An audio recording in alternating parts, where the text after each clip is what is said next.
बिस्मिल्लाहिर्रहमानिर्रहीम जी।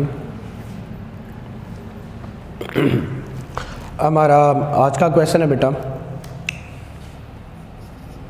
Balance of trade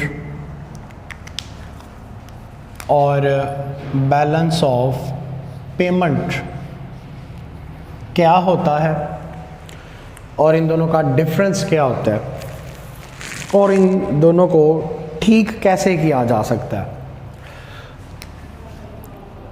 इसे तवाज़ुने तिजारत कहते हैं, इसे तवाज़ुने अदायगी कहते हैं।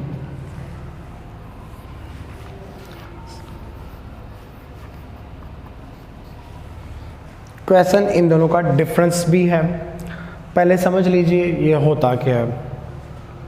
अच्छा सर, एक होती है इंपोर्ट दरामद,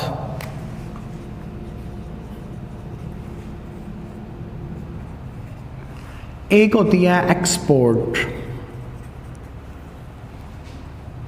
बरामद। एक मुल्क दूसरे मुल्क से चीज़ें ख़रीदता भी है और बेचता भी है।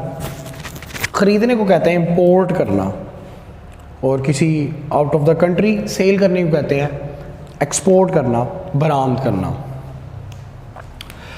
इन दोनों का जो ये डिफरेंस होता है, इन दोनों को अगर हम इन दोनों का डिफरेंस निकाल लें तो इसे कहते हैं बैलेंस, तवाज़न। इसे कहते हैं बैलेंस, तवाज़न। अगर हम इंपोर्ट और एक्सपोर्ट को माइनस कर दें, इनका डिफरेंस ले लें तो इसको तवाज़न कहते हैं, बैलेंस कहते हैं। अच्छा, अगर आप ये इंपोर्ट और एक्सपोर्ट वो वाली लेते हैं जो फिज़िकल आइटम्स हैं, फिज़िकल आइटम्स ऐसी चीज़ें जिनको टच किया जा सकता है। आपने मशीनरी ख़रीदी है, आपने मशीनरी सेल की है, आपने कपड़ा ख़रीदा है, कपड़ा सेल किया है, आपने मोबाइल्स ख़रीदे हैं, मोबाइल सेल किया है। ऐसी चीज़ें जिनको टच किया जा सकता है, अगर आप उनकी दरामद और बरामद का डिफरेंस लेते हैं तो फिर इसे कहते हैं बैलेंस ऑफ ट्रेड। इसे कहते हैं balance of trade. Balance of trade मतलब मैं क्या कह रहा हूं,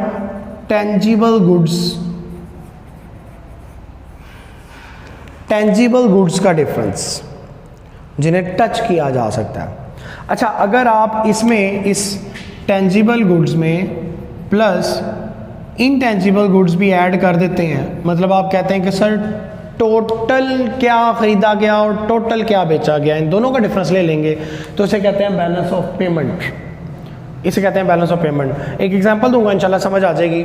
सर मैंने हमारे मुल्क ने मशीनरी ख़रीदी, मोबाइल्स ख़रीदे और ये सर लोहा परचेज़ किया, तो ये सारी चीज़ें आपने दरामद की, टोटल 10,000 की। इसी तरह की कुछ चीज़ें आपने सेल भी की, मतलब कोई मशीनरी थी, कोई मोबाइल्स थे, इसी तरह की चीज़ें सेल भी की जिनको टच किया जा सकता है। सर सेल आपने की 12,000 की, तो इन दोनों का जो डिफरेंस ये 2,000 आता है, इसे कहते हैं बैलेंस ऑफ ट्रेड, तजारत, ट्रेड।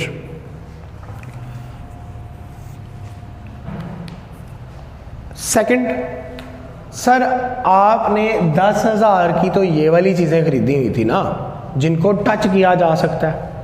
सर आपने वो वाली ऐसी भी चीज़ें परचेज़ की या ऐसी भी चीज़ें सेल की या आपने वो पेमेंट्स या वो रिसीप्ट्स भी इंक्लूड की जिनको टच नहीं किया जा सकता। मैं एग्जांपल दूंगा सर, मैं यहाँ पर एक हम प्रोजेक्ट शुरू करते हैं, एक फ्लाईओवर बनवाते हैं। उस फ्लाईओवर बनाने के लिए मैं आउट ऑफ द कंट्री से एक इंजीनियर बुलवाता हूँ। मैं उस इंजीनियर को पेमेंट भी दूंगा, वो बंदा यहाँ से पैसे लेकर बाहर चला जाएगा, पाकिस्तान से पैसे कमा कर बाहर जाएगा।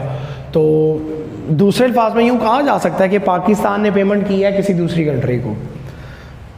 फॉर एग्जाम्पल सर, एक स्टूडेंट यहाँ से दूसरी कंट्री में पढ़ने के लिए जाता है, वहाँ पर वो एक्सपेंस करता है, तो सर उसने कमाया तो पाकिस्तान में था, जो पैसा वहाँ पे खर्च कर रहा है सर आप इसको टच नहीं कर सकते। आप उसकी सर्विस को जो इंजीनियर यहाँ पर आके पे करता है आप टच नहीं कर सकते, लेकिन पेमेंट दी जा रही है। जब आप इन चीज़ों को भी इंक्लूड कर लेंगे तो फिर यही जो डिफरेंस है ये बैलेंस ऑफ पेमेंट बन जाएगा। तो अभी तक मैंने सिर्फ आपको ये बताया कि बैलेंस ऑफ ट्रेड होता क्या है, बैलेंस ऑफ पेमेंट होता क्या है। अच्छा, अब आगे बात बढ़ाते हैं। सर हमने इंपोर्ट ख़रीदा 10,000 का, बेचा 12,000 का, तो ये जो 2,000 है ये हमारे लिए फ़ायदा है। ये 2,000 हमारे लिए फ़ायदा होता है, इसे कहते हैं फेवरेबल बैलेंस, इसे कहते हैं पॉजिटिव बैलेंस भी कह सकते हैं।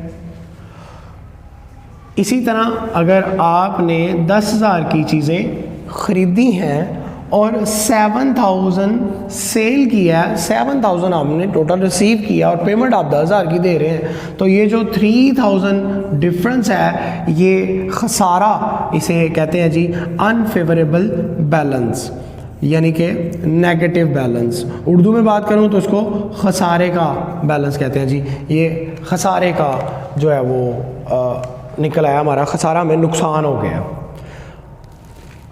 अभी तक मैंने दो बातें आपसे डिस्कस की हैं, बैलेंस ऑफ पेमेंट और बैलेंस ऑफ ट्रेड होता क्या है, पॉजिटिव और नेगेटिव बैलेंस क्या होता है, फ़ायदा या नुकसान क्या होता है। अगली बात, सर ये जो अनफेवरेबल बैलेंस जाता है इसकी वजूहात क्या हैं या इसको इम्प्रूव कैसे किया जा सकता है। सर इसकी वजूहात हैं कि हमारी बरामदात कम होती हैं, हमारी दरामदात ज़्यादा होती हैं। इसकी वजह अफराते ज़र, इन्फ्लेशन। सर जब इन्फ्लेशन आती है तो पैसे की वैल्यू ख़त्म हो जाती है, पैसे की वैल्यू गिर जाती है। जब हमारे पैसे की वैल्यू गिरेगी तो ऑफ कोर्स हम जब बाहर से चीज़ खरीदेंगे वो हमें बहुत महंगी मिलेगी। फॉर एग्ज़ाम्पल, आप किसी ज़माने में $1 था, ये बोर्ड यहाँ से भी नज़र आ रहा है सर, ओके ओके जी, मैं रिमूव कर देता हूँ जी, नो प्रॉब्लम।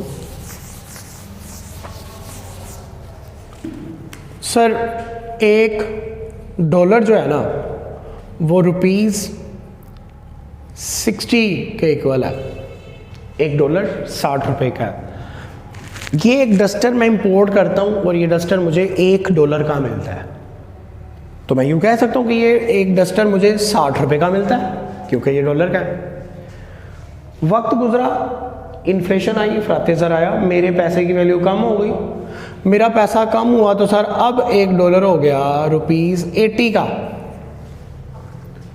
अभी भी ये डस्टर $1 का ही मिलता है, लेकिन ये मुझे कितने का, ₹80 में मुझे पे करना पड़ता है क्योंकि अब $1 $80 का हो गया हुआ है। तो जब मेरा पैसा डीवैल्यू होता है, चीज़ें मुझे तब भी महंगा मिलना शुरू हो जाती हैं, तब भी मेरी दरामदात की अमाउंट ज़्यादा हो जाती है। इसी तरह अगर दरामदात ज़्यादा हो जाए, महंगी हो जाए, तब भी हमारा बैलेंस ऑफ पेमेंट या बैलेंस ऑफ ट्रेड जो है वो खसारे में चले जाता है। कई बार तजारती पाबंदियाँ, हुकूमत की कुछ पाबंदियों की वजह से भी ये बैलेंस नेगेटिव हो जाता है। कई बार हम गैर मुल्की जब कर्ज़े लेते हैं तो हमारे मुल्क के पैसे की वैल्यू तब भी कम हो जाती है, महंगाई तब भी हो जाती है, तब भी चीज़ें हमें महंगी मिलती हैं, दरामदात ज़्यादा हो जाती हैं, बरामदात कम हो जाती हैं और हमारा बैलेंस नेगेटिव जाना शुरू हो जाता है। ये इसके कुछ असबाब हैं जी, और इसके बाद इसको दूर करने के तरीके हैं। अच्छा, मैं आपको इसका पेज नंबर बता दूं तो बेटा ये आपकी बुक में 335 पेज नंबर है, बैलेंस ऑफ ट्रेड और बैलेंस ऑफ पेमेंट क्या होता है। और इसके बाद आपने 338 पर इसमें इसके ख़राब होने की वजूहात हैं, क्यों डेफिसिट आता है, क्यों खसारा आता है, और फिर इसको दूर करने के तरीके 341 पर हैं। तो ये आज का आपका लेक्चर है जी, बैलेंस ऑफ पेमेंट और बैलेंस ऑफ ट्रेड।